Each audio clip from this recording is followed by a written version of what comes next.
ఇడ్లీ పిండితో ఎప్పుడు ఇడ్లీ దోశ పడ్డూలు వేసేసి చేసి నాకు బోర్ కొడుతుంది అని తినే వాళ్ళకి కూడా బోర్ కొడుతుంది.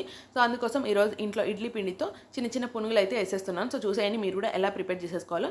2 కప్స్ ఇడ్లీ పిండి అయితే తీసేసుకున్నాను. దాంట్లోనే 1 కప్ మైదా, 3/4 బియ్యం పిండి, చిన్నగా చోప్ చేసి పెట్టుకుని ఆనియన్స్, పచ్చిమిర్చి, కరివేపాకు, కొత్తిమీర కూడా యాడ్ చేసేసుకొని 1 టేబుల్ స్పూన్ జీలకర్ర, కొంచెం సాల్ట్ అండ్ కొంచెం బేకింగ్ సోడా కూడా యాడ్ చేసేసుకొని పిండిని అయితే మొత్తం మిక్స్ చేసేసుకుంటున్నాను.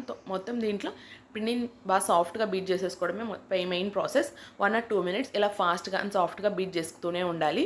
ఇంక ఇలా మొత్తం బీట్ చేసుకున్న తర్వాత స్టవ్ అండ్ ప్యాన్ పెట్టి ఆయిల్ యాడ్ చేసేసుకొని ఆయిల్ హీట్ అయిన తర్వాత చిన్నగా పునుగులు వేసేసుకోవడమే. మీడియం ఫ్లేమ్లో పెట్టేసుకొని కుక్ చేసేసుకోండి, ఎందుకంటే లోపల కూడా కుక్ అవ్వాలి కదా. హై ఫ్లేమ్లో పెడితే లోపల కుక్ అవ్వదు. సో మీడియం ఫ్లేమ్లో పెట్టేసుకొని కుక్ చేసేసుకోండి. అండ్ దీంట్లో కాంబినేషన్ ఈ చట్నీ ట్రై చేయండి.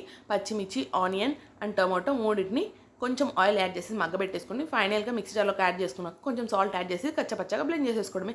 ఈ కాంబినేషన్ అయితే సూపర్ ఉంటుంది. మీరు ట్రై చేయండి. Thanks for watching.